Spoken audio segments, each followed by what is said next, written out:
It's incredible. The Yeah. performance, at least from my side, is spot on. Yeah, there's really no delay going on with all user experience.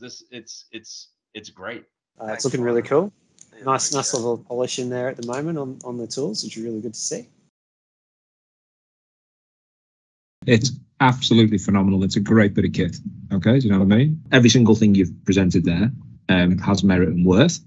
What you've developed is fantastic, and puts it in. You could put it in like a layman's hands, like myself, and you could set up a scene quite easily. You've really nailed it there. Some of these tools to just assist and even to demystify and help bring like kind of the public on the journey. Incredibly powerful. But from day one, I've always believed, and I can say this with all honesty, right? I've always believed in what Luke's been trying to do. Yeah. But as you see, and what I can see is, you can get the dollar stack up pretty quick.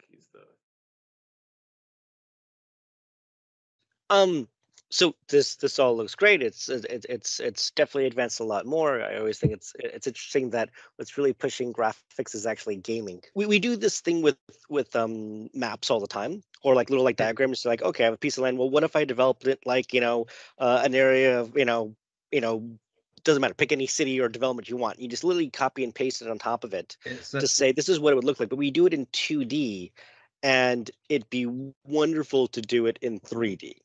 You can do all that. We'll show that as part of our Sketchtime. Yeah, it seems like from watching this, it seems like you've got quite, just even with the base, bringing in the base imagery and the stuff from Google, it seems to be pretty good. I think when I used to use Twinmotion in the past, it was good from a graphics perspective. You could just drop in your Revit file and get some really high-end renders. But in terms of grounding that model in the real world was a bit challenging, I guess. And so it looks like the very base layer that you guys can set up, it seems to be, I was just saying to me in the chat, looked really, really good. So what a huge thing is, I'm thinking about experiential for a rival departure from whether or not we're talking transportation or driving or something like that. When you're talking about the user experience, that you can say, well, if I do this road, what am I experience and the driver? Because now that's basically impossible to do in a game engine. That's a piece of cake. I think especially with the market that it is at the moment, where everything's quite tight and people aren't really wanting to spend money, I think in many ways it could save them a lot of money. But that's the whole idea. That's the whole idea. Yeah. There would be heaps of benefits to use it, especially I think if, say, for projects that we're kind of working as the design manager across a whole lot of disciplines, that's where it would be most beneficial, I think. I see it being really valuable. I understand why developers would love it. It makes perfect sense why this is the developer, of course, would love it. Yeah, very intently listening. Very impressive. Look, I think it's amazing. I love this stuff, always have. I've always been an advocate for this type of stuff. And that's the whole amazing idea. Yeah, I still think that what you've got there is of extreme benefit. I mean, as quick and as formative as that. And to me, it's in a place that really can do that. And everyone gets to have a bit of a play. Everyone gets to, whatever, and be a little bit more engaged in it. Yeah, no, that's great. That's great. And that's the power of it, right? So what it'll do means that people will look at it and go, oh, can I put my stuff in there? And you go, yeah, sure you can. And they'll be like, wow. Yeah. No, well done. That's really good. Really good. Yeah, no, that's brilliant. That's brilliant. Yeah. That's incredible. Yeah, well done. Congratulations to you and the team. Overview. Yeah, no, I was really impressed. I really liked some of maybe the simpler features, just being able to sketch on there. I can see that being really useful as well. So I think you really are on the right path, and here's something exciting. I've been impressed. Yeah, no, it's awesome. It's good asset management stuff. So I think it's pretty exciting, actually. So this is amazing and so much faster. And to be able to put the overlays over it and everything is fantastic. Yeah. Just phenomenal. That's massive amount of time that you'll be able to save. Just looks really easy and intuitive. Just seems amazing. I can't wait to get in and have a play. I mean, the big engineering Globo Corps must love this stuff. You know, we should have been doing this 3 years ago. It's it's amazing stuff. I mean, it's phenomenal. It'd be a whole lot more valuable to be able to do it like this. Yeah, no, it's great stuff, guys. Really, really It impressive. is, So you yeah. basically make everyone in the meeting a designer by using this tool. It is cool. It's very cool. And if it's as simple as what it seems, yeah, it's absolutely something. And I think you're right. I think you know, it's beyond Paul and I a little bit, but we'd be the consumers of it. That's for sure. Yeah. Adding tags to maps and then exporting as like video would be amazing. Yeah, it's great. And I can see the applications for especially Danny. Like I can imagine Danny wouldn't have dreams about this software, but we've got the interior spatial designers as well. And I work a lot with the First Nations department here, so even that would be great, mapping traditional owner countries and have application then, given how easy it is to use, like it's even easier over time. Yes. As an engagement tool in the sense that I can, as a local authority, say, okay, we want to do a park upgrade. Yep. Show us what you want. Yeah. And then you can output 10,000 submissions that are people creating. From a design perspective and being able to visualize things, present it quickly, yeah, absolutely. These sort of tools are certainly very useful. Things like slope and topography, which is really what the strength of this 3D is. Looking at this and seeing the presentation as a whole, there's obviously so much that this tool can do, and there's so many directions that it can go. Me right now as a project need, if you had those loaded into this and I could sketch on a bunch of terrain in Western Sydney, I'd have a use for that today. So we have to present to the Queensland government in a few weeks. So to have a digital twin of that would be like awesome. Yeah, that's cool. And then in the city, there's what's your oyster in the city? Yeah, it's better than Google Earth, isn't it? Yeah, exactly. It's running well. Yeah. That's cool. Very cool. So this is great, Steve. Very cool. Thanks, mate. Very good. Love it. Oh. Is everything that I expected. I knew you guys were going to do a good job. No, it's brilliant. I love it. It's very simple. It's quick. It's easy. Yeah, you don't need to be technical, in order to be able to drive it. No, it's very impressive. To me, this is like this is fantastic. It's absolutely fantastic. My interest really is around this interoperability between these things. So this is really interesting. Really interesting. It's very impressive. Thanks. Well, 100% from me, absolutely, and beyond 100%, yes. Public consultation, I think there's a whole range of things that it can enhance the whole experience and communicate much better than what we do now. So I think this is really, really very interesting. I'm so excited by things like this. So, Luke, thank you for your time. Look, it's great, mate. I could see its application in future corridors and things like that. Yeah. No, it's really good, mate. No, it looks good, mate. That looks fantastic. Yes. The Unreal Engine just brings, the whole world of visuals that, most of these other platforms don't do. And we would love, tools like this sort of at our disposal to help our clients. So, we don't have the ability to create something like what you've created here and, very easily. So, it's certainly attractive, I think, to us.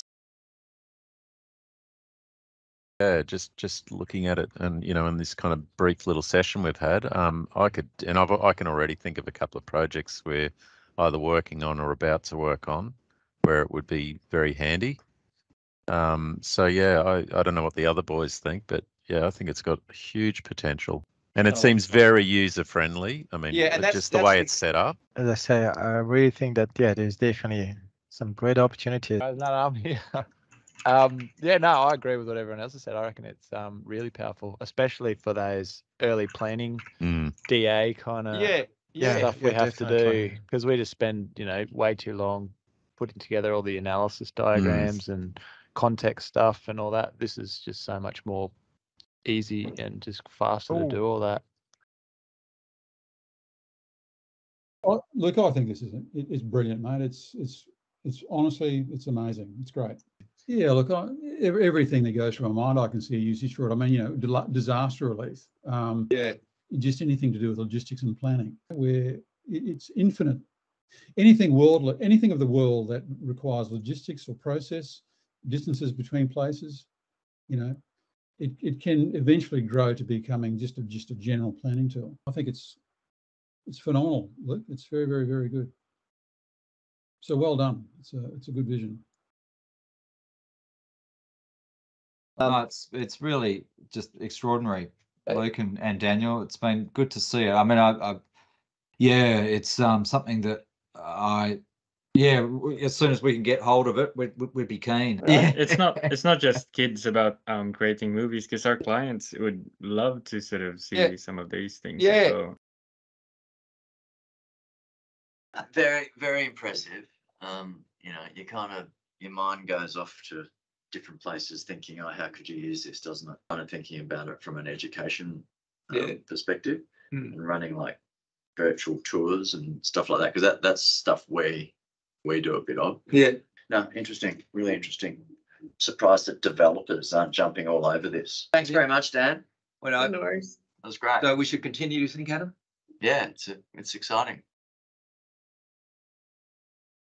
For this was not just around the planning, development, infrastructure community. It's around anyone who has never had access to this, to give it to them and let them do what you want with it. It's pretty cool. It is pretty cool, isn't it? Well, we think it's pretty cool.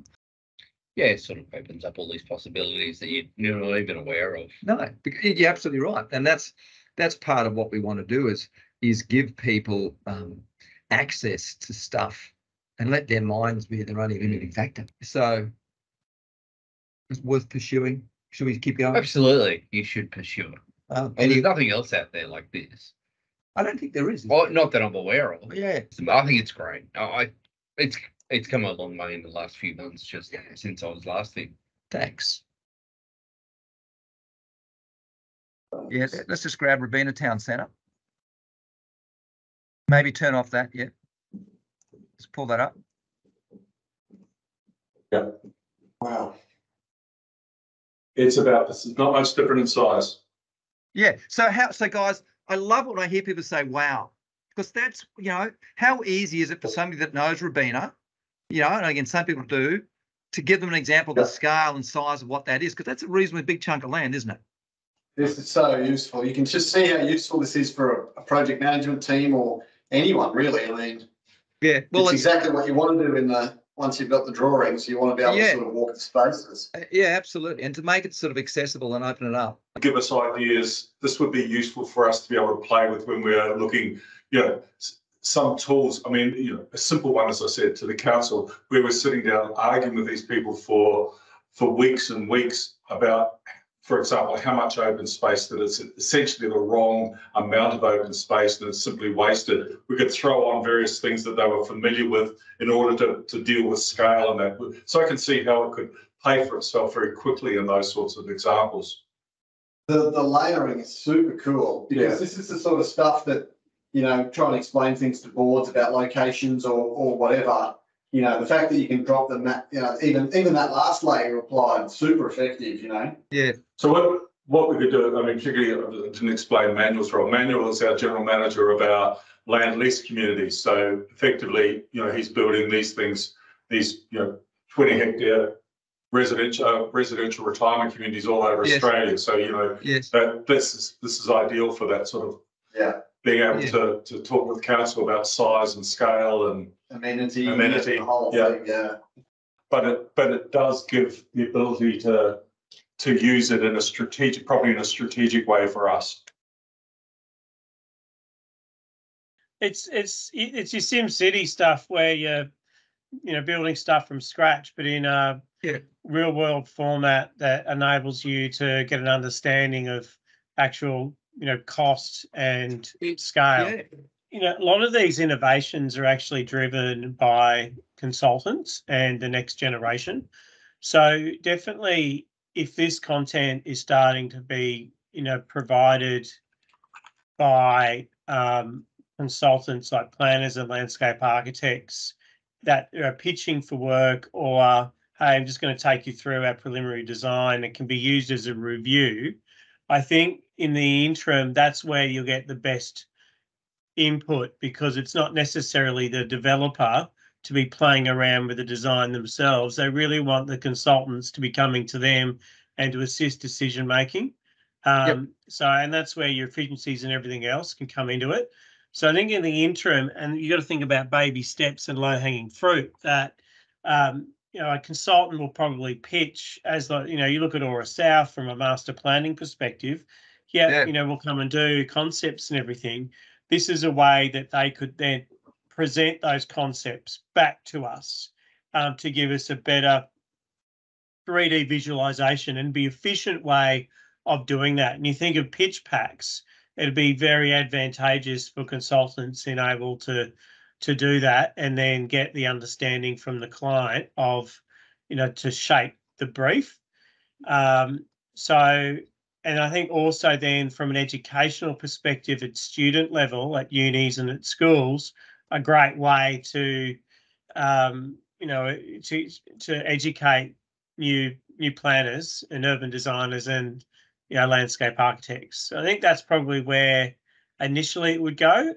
And we're finding, particularly with, new development managers and project managers, people coming through, they're actually, people who've come from different backgrounds like property economics, etc., actually haven't got a good visual creative eye to read plans. So it becomes an efficient communication tool. I think secondly, the other way of using this is going to be really good from a stakeholder engagement perspective.